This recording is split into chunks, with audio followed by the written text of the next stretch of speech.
Tarde con 35 minutos y ya estamos aquí en el estudio. Además, nos acompaña en el estudio la alcaldesa de Vitacura, Camila Merino. Alcaldesa, muchísimas gracias por acompañarnos. Hola. ¿Cómo está? Bienvenida. Muchas gracias por esta invitación. Por lo menos le dimos un cafecito que dice Tele 13 Sí. Radio, ¿no? Para coger la Sí, casa. hace harto frío, así que está rico tomar un café. Exactamente. Y tenemos energía eléctrica, así que Y eso es, somos eso ya debe privilegiados. ser bastante.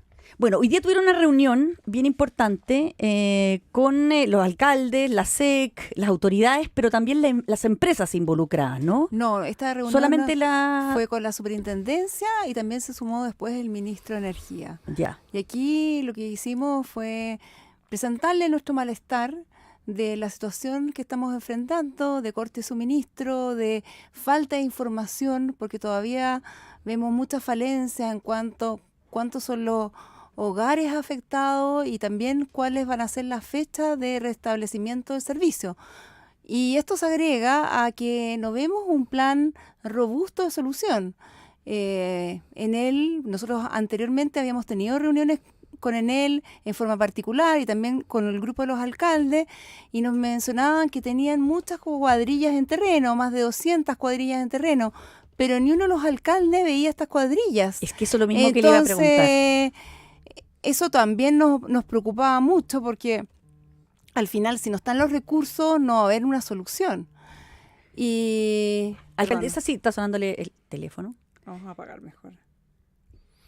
Ahora- Justamente de eso, si le puedo aprovechar de preguntar, porque lo de las famosas cuadrillas, ya, yo Sí. soy una sola persona, entonces me di vuelta por algunas comunas, no vi ninguna cuadrilla en ninguna parte, pero usted como alcaldesa imagino que tenía equipos municipales recorriendo la comuna completa, ¿vio cuadrillas? Y tampoco las veíamos. Bueno, lo que nos decía en él que ellos priorizaban el restablecimiento del servicio y a veces trabajar en otro punto, aunque no fuera en Vitacura, también permitía mejorar el servicio en Vitacura. Pero aquí la pega de supervisión que tiene la mirada global es la SEC, la superintendencia, a cargo de vigilar que esta concesión cumpla con lo que dice en ese contrato de concesión. Y ahí no están haciendo la pega. Lo que sí conseguimos, que en el caso específico de las cuadrillas nos van a entregar el plan que tienen él, entonces vamos a saber cuáles son las cuadrillas que ellos tienen comprometidos para cada una de las comunas, y ahora la tengo, y uno puede hacer una confirmación de que realmente lo que dicen que está. Me detengo, perdón. Pero te das cuenta que recién se está haciendo esta fiscalización, entonces tenemos que hacer las cosas como corresponde. Para eso tenemos una institución a cargo de que asegurar de que se cumplan los contratos y ir más allá, porque si ven falencia, no solamente poner multas, sino también ellos tienen la capacidad de intervenir esas empresas para asegurar que la población al final esté bien servida. Bueno, el tema da para mucho porque incluso se puede llegar, la normativa establece incluso el caducar una concesión ante situaciones como esa y que tiene que calificarla, según entiendo, me explicaron hoy día en la mañana, la misma SEC, pero eso ya es escalar a situaciones mucho mayores. Tomándome de sus palabras e indicando algo que ante la circunstancia del 7 de mayo hoy se cursó una millonaria multa, no por este evento, sino que por el 7 de mayo a la empresa Enel de $4 millones. Y esa, una de las razones, como lo explicábamos en la primera parte del programa, fue por haber entregado manifiestamente información errónea. Entonces, cuando ustedes dicen no sabemos y tampoco tenemos claro cuántos son los clientes y parece que fueran más de los que se está señalando, bueno, es muy esperable, ya dado ese antecedente, de que todo lo que se informa hoy día de cuánto están afectados, en realidad sean más que lo que realmente se está reconociendo. Lo que uno no logra entender, y no sé si le explicaron algo, ¿por qué está esta caja negra? ¿Por qué las empresas no tienen cómo constatar fehacientemente cuántos clientes son los afectados en línea y no que tengan los clientes que estar diciendo se me cortó la luz para que la empresa sepa? Porque hoy día no hay medidores inteligentes, entonces tienen que tener la información específica a uno de los clientes y no tienen un equipo robusto para hacer frente a estas contingencias en cuanto a tener buenos planes de reposición de los servicios, de tener cuadrillas en terreno, de tener, la verdad, una buena solución. porque nos pasó hace unos meses atrás, ahora nos vuelve a pasar. Entonces, yo creo que lo que tenemos que hacer aquí son varias cosas. Hay tareas que corresponden a la contingencia de cómo superamos la emergencia y después tenemos que revisar cómo son estos contratos de concesiones, cuáles son los incentivos que estamos entregando, cuáles son los niveles de servicio que estamos exigiendo, cuáles son los requerimientos de equipos de mantención correctiva que queremos tener y cuáles son los equipos de mantención preventiva que queremos tener. Porque también cuando uno analiza todo esto, nosotros vemos, hay árboles que afectaron la red, estos árboles deberían haberse sacado antes y eso tampoco se hizo. Esto es una tarea que habría haber hecho en él, pero también vuelvo a la superintendencia, que también debería haber fiscalizado que en él lo hubiera hecho y no se hizo. O sea, usted responsabiliza tanto al regulador como a la empresa. Exacto, porque piense, cuando usted es una empresa mandante, y en este caso el mandante es la superintendencia, tiene que hacer que ese contratista, que en el caso, por ejemplo, de una empresa tiene un contratista, uno hace que haga bien la pega y hace los ajustes y no espera que el contratista colapse para tomar acciones. Entonces uno tiene que ir antes, ir viendo con el contratista y asegurarse de que al final va a entregar un buen servicio. Pero, alcaldesa, en esta última hora hemos visto aquí cómo las responsabilidades fluyen del lado y lado. No han querido entrar mucho en ese detalle, pero las veces que han tratado los colegas de preguntarle a la empresa, dice, ok, las ramas son responsabilidad nuestra, pero el árbol es de la municipalidad. O sea, no es que sea, sino que sí porque yo escuché ayer, se cayó el árbol, véanlo, decía una persona de Enel, el árbol cayó desde su raíz. ¿Qué culpa tengo yo en él? Porque yo me preocupo de la rama y del despeje. La rama nomás, ¿es así? Pero la bueno, por eso tiene en el caso de los árboles yo creo que tenemos diferentes responsabilidades de lo que pasó. Hay árboles que estaban en contacto con los cables y para poderlos sacar uno requiere que se corte la energía eléctrica. Nosotros teníamos casos donde le pedimos a Enel que bajara el servicio para poder intervenir y no lo pudimos hacer. Un ejemplo. Yeah. Hay otro ejemplo donde la responsabilidad es del privado, que el árbol llegó y cayó en el tendido. Pero también en él podría haber advertido un riesgo y pedir que ese árbol se sacara. Ellos son los expertos.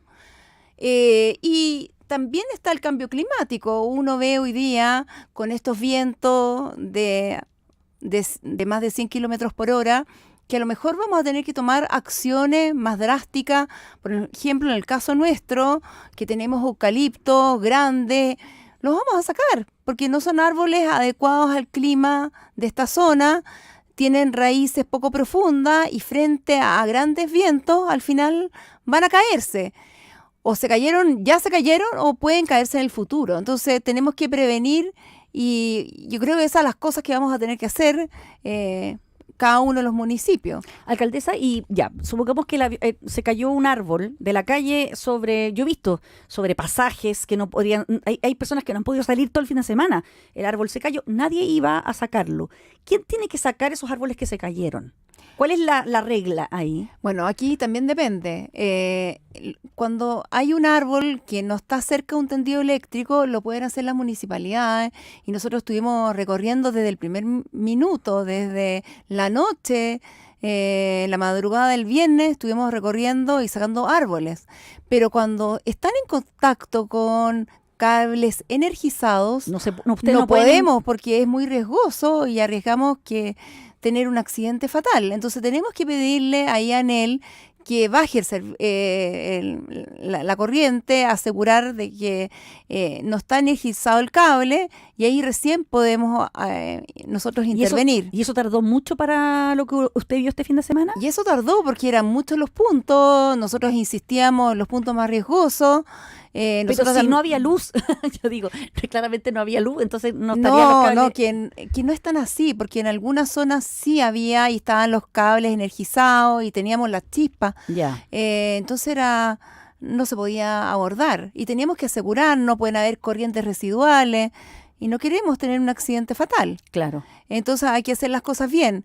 Y allí eso es lo que pasó. En muchos casos tuvimos que esperar que llegara Enel, que se energizara, nosotros poder ahí abordarlo con nuestros equipos, de talar los árboles o cortarlo, llevarlo y después vuelve Enel a trabajar en restablecer el servicio.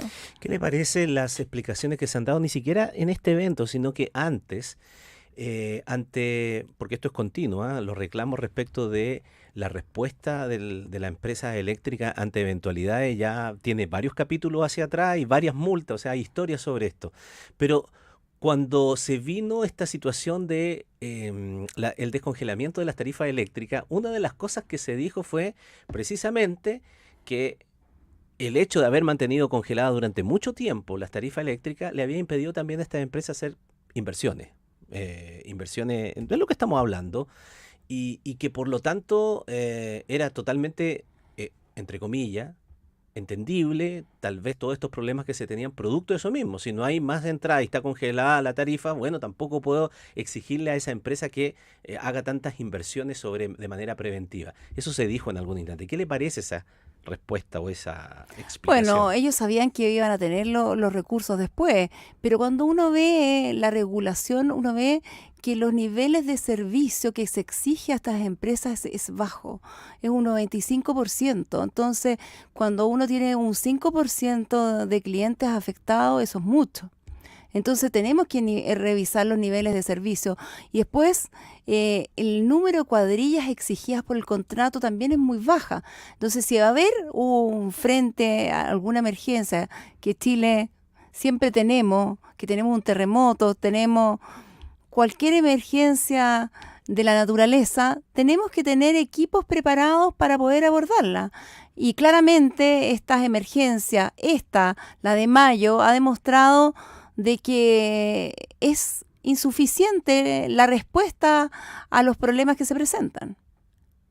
Y en términos de, siempre se ha dicho que una de las soluciones de largo plazo sería lo del soterramiento de los cables. Y siempre se dice que es carísimo, que no se puede hacer.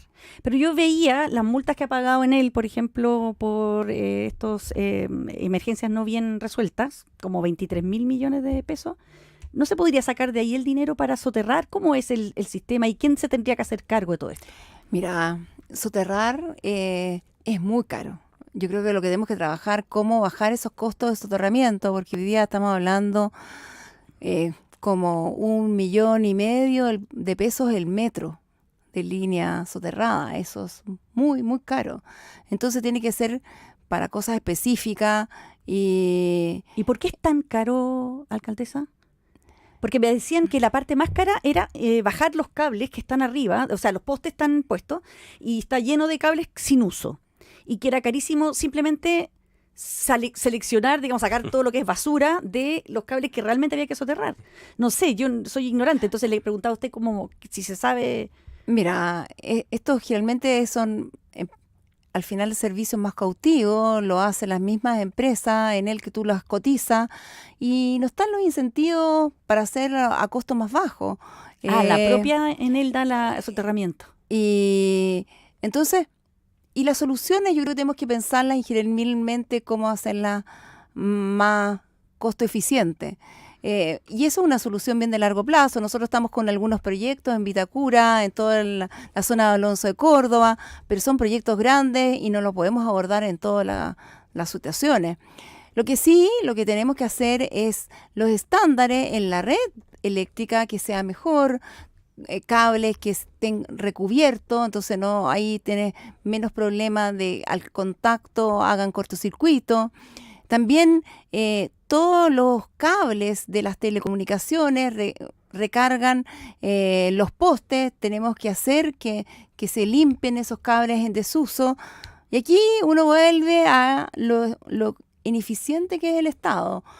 Teníamos una ley Chao Cables, pero todavía no tenemos un reglamento. Entonces es una ley que no sirve, que al final es como que si no existiera porque no se ha dictado el reglamento. Entonces es algo que tenemos que trabajar, pero eso ya es como una segunda derivada. Hoy día hay que abordar la emergencia y vemos todavía falencias en cómo se está abordando porque necesitamos más recursos para que esto se solucione rápido. Y mientras tanto eso ocurre, la compensación y indemnización a los clientes, ¿cómo lo ve usted, alcaldesa? Porque hay un sistema que es automático, que se tiene que devolver, estuvimos explicando un poco, un cálculo que se hace matemático dependiendo de la comuna, la densidad, etcétera, el límite de horas que está sin servicio, se multiplica por X tanto y da tanto. Y se tiene que pagar en el siguiente estado de la cuenta de luz, eso está por ley. Pero a veces los perjuicios exceden mucho más allá de aquello y entonces uno tiene que pedir una indemnización a los clientes. En ese sentido, ¿cómo ve la legislación y qué es lo que acordaron ustedes como alcaldes de la comuna? Bueno, de la ese región es metropolitana? ese es otro tema que conversamos con el ministro y le pedimos cómo se podía compensar a los clientes de una manera directa. Porque la multa, que nosotros creemos en este caso va a ser la más elevada, que llega a 10.000 UTA, casi como 10 millones de dólares, como lo máximo, no va a las personas. Entonces, ¿cómo hacemos algo que vaya directamente a las personas? Y el ministro quedó de estudiar una propuesta. Yo creo que en eso hay que avanzar. También mañana vamos a tener una reunión con el CERNAC, que también está viendo una indemnización a las personas. Y también hay otros municipios que han dicho hacer demandas colectivas. Yo creo que es algo que tenemos que estudiar, cuál es la mejor fórmula para que llegue una compensación justa a las personas que lo han sufrido mucho. Tenemos familias que han perdido todo lo que está en el refrigerador, hasta pequeños emprendedores que perdieron toda su mercadería y con eso pasan a rojo. Uh-huh. Yo tengo muchas heladerías que nos han escrito y, bueno, los helados comprenderá que necesitan refrigeración. Pero quiero volver al rol del Ministerio de Energía. Yo creo que aquí como que se ha lavado las manos el Ministerio de Energía. Ellos tienen que involucrarse activamente en la solución y responderle a los miles de clientes que hoy día están sin energía. Ellos tienen que hacer que las cosas pasen, que en él o la CGE tengan los recursos para que esto se lo solucione lo antes posible. Y no vemos un ministro de Energía involucrado. De él depende la SEC. Y él tiene todas las herramientas para asegurar que esto se solucione. Nosotros tuvimos esta reunión con la SEC y el ministro nos pasó a saludar porque dijo que tenía otra reunión. Nosotros le dijimos, ministro, ¿qué es más importante que esto? Y al final se quedó. Yo espero que con esto él se involucre y exija, porque aquí no basta pasar multas. La gente quiere soluciones. Ya va como el 5.º día sin energía eléctrica y tú comprenderás que yo le puedo seguir diciendo vamos a pasar una multa, no le sirve.